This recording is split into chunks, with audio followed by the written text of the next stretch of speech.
নমস্কার, আমি বিথি। আজকে বিকেলবেলাতে আবারও আমরা বেরিয়েছিলাম থেকে না খুব কাছে না খুব দূরে কোপাই নদীর ধারে। দুপুরের সদ্য ঘুম ভাঙা চোখে কিন্তু তখনও ঘুম ছাড়েনি এমন মন নিয়ে প্রথম বর্ষার প্রকৃতি পর্যবেক্ষণের উদ্দেশ্যে আমরা কোপাই নদীতে গেছিলাম।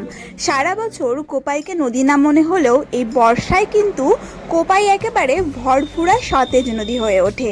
আজকের দিনটা ছিল শনি কি রবিবার, সুতরাং সোনাঝুরিতে খোয়াইয়ের হাট বসেছে। সেই সোনাঝুরির পাশের ক্যানেলটা, এটা এত জলশূন্য দেখেই বুঝলাম তার মানে কোপাই নদীতেও এখনো জল ভরেনি। আসলে বর্ষার বৃষ্টি দুদিন হয়েই আবার যেন বৈশাখ জ্যৈষ্ঠতে ফিরে এসেছে।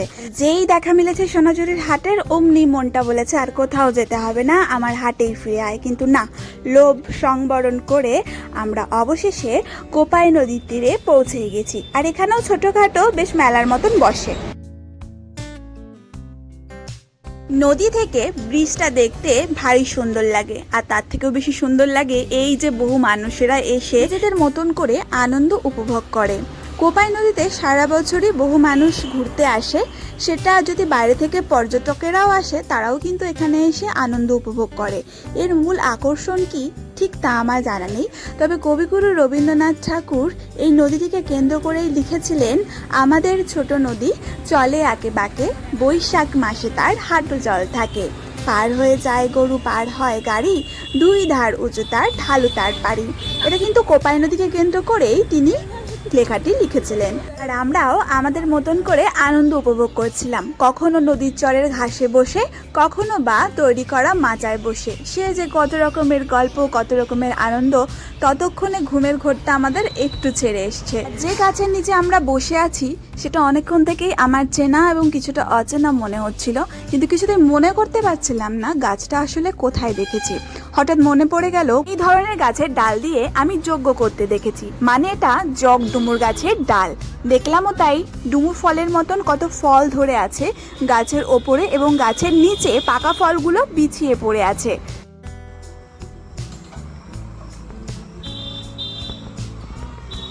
অসংখ্য এই যে ঝিনুক শামুক দেখতে পেয়েছি। এটা কি শামুকের বাচ্চা? এটা লেজ হয়েছে, শ্যাওলাতে লেজ হয়ে গেছে। এই দেখ কত ছোট ছোট ছোট ছোট, এই দেখ পুচুক, একেবারে পুচকি শামুকের বাচ্চা। এই যে পুরো কালো হয়ে আছে। দেখো ওইখানে একটা জগডুমুরের গাছ ছিল, যেটা খুব রেয়ার গাছ এবং অনেক কিছুতে লাগে না বড়।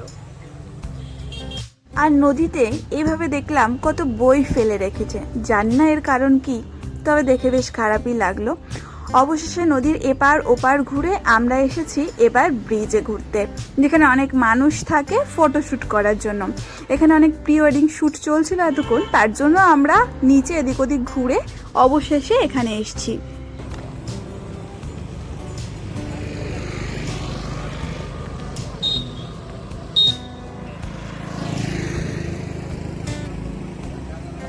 চলুন এবার আমি আপনাদের আমাদের মধ্যে মৃদু ঠান্ডা লড়াইয়ের যুদ্ধ শোনাই। আমাদের ঠিক ছিল এরপরে আমরা যাব ক্যাফেতে, কিন্তু হঠাৎ তার মনে হয়েছে সে ক্যাফের জন্য সঠিক সেজেগুজে আসেনি, সুতরাং ক্যাফে যাওয়া ক্যান্সেল। ভাই সাজ কোনটাকে বলে? বড় বড় গানের আমি করেছি।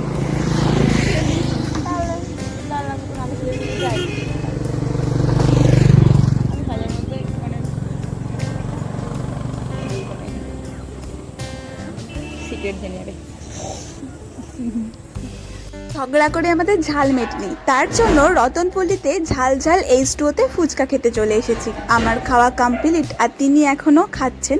এরপরে আমরা আবার আইসক্রিমও খেয়েছি, পাতে মিষ্টি মুখ করে অবশেষে গলা ধরে যে যার বাড়ি পৌঁছে গেছি। কেমন মিষ্টির দোকানে নিয়ে আসে, এলেই পয়সা ধসায়। ফোন পে আমি 80 টাকা খরচা করলাম, আর আমার 20 টাকা ঢুকলো ফোন পেতে। আদিঘা সব সময় ভাগ বসিয়ে দেয় বিয়ের ভোজটা খাওয়া। এরকম তো মিষ্টি খায় না, আমি খাই। গোলু মোলু হয়ে যাবি, গোলু মোলু মোটর জেসা। সবাই বেশি বেশি খরচা করে, আমি 20 টাকা খরচা। আজকে ফিরেছে দার্জিলিং থেকে, আর আমি এখন ফিরলাম। ঘুরতে গেছি, এখন ফিরিনি, এখন ফিরেছি। আমি এখন দোকান বন্ধ করে ফিরলাম। কি কি এনেছে দেখি, প্রচুর একটাই জিনিস এনেছে, ওটাতে প্রচুর ছাতা এনেছে। আমাদের ট্রান্সপারেন্ট ছাতাগুলো আনবি, বেশ সুন্দর। কালো কালো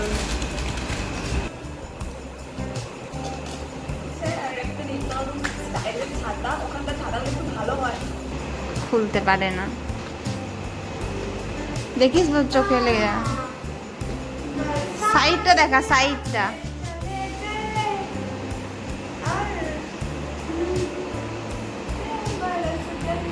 অনেকটা বড় না?